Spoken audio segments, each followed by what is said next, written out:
Welcome to this quick tutorial helping you to set up your Microsoft Azure account.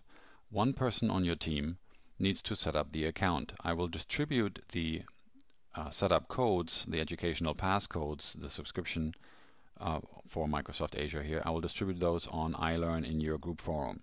Then one person on your team, can be one of the group leaders or anybody else, needs to go here to microsoftazurepass.com to set up the account and start your subscription. It is highly recommended that you use a burner email so you can share the actual login here. So again, go to microsoftazurepass.com and then use the code, the coupon code that I provide in iLearn. So set the United States, enter your coupon code, hit submit, and you'll be able to start the account.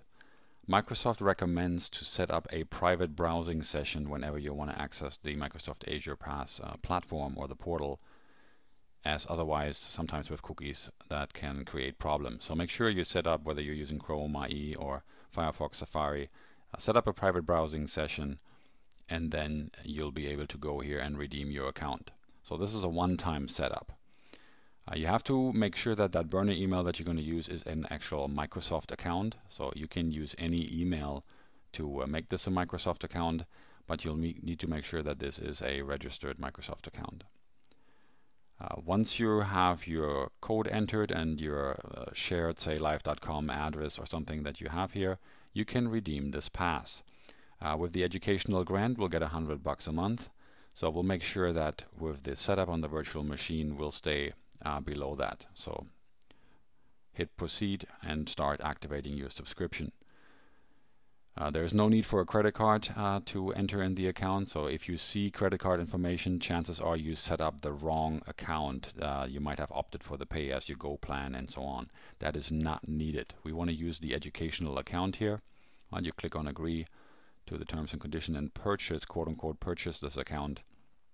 But we are using the educational subscription, 6 times $100 for 6 months each, and there is a spending cap, so there is no need to provide a credit card. Whenever you would run out of funds, the service would just stop being available, and we'll make sure that we stay within the limits of those $100 a month.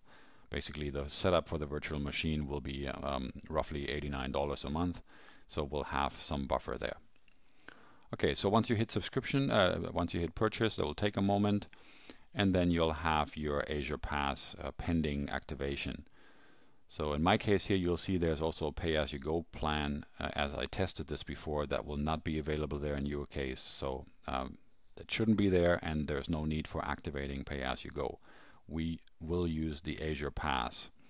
Right? You'll see pending, and then at some point you might have to click refresh to make sure that it's actually available, and then you can activate that plan.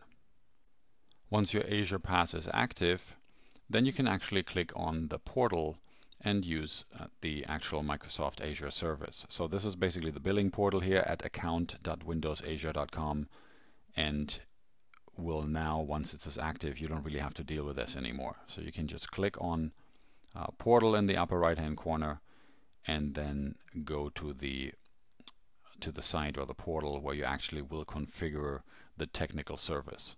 So click on that. It might take a moment. If this gets stuck for any reason, you can go to the site directly. The address is manage.windowsazure.com, and that is the site where you'll actually configure the Microsoft Azure services. So when you go to manage.windowsazure.com, don't be overwhelmed. There is a lot of different options, right? This is targeted for corporate enterprise users, so there is plenty of things one could configure.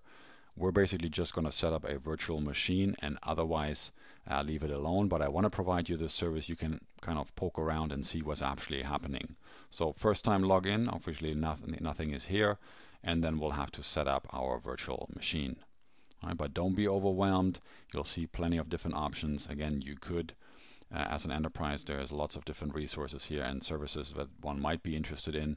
We're just going to set up a virtual machine running WordPress, and that's going to be it for us.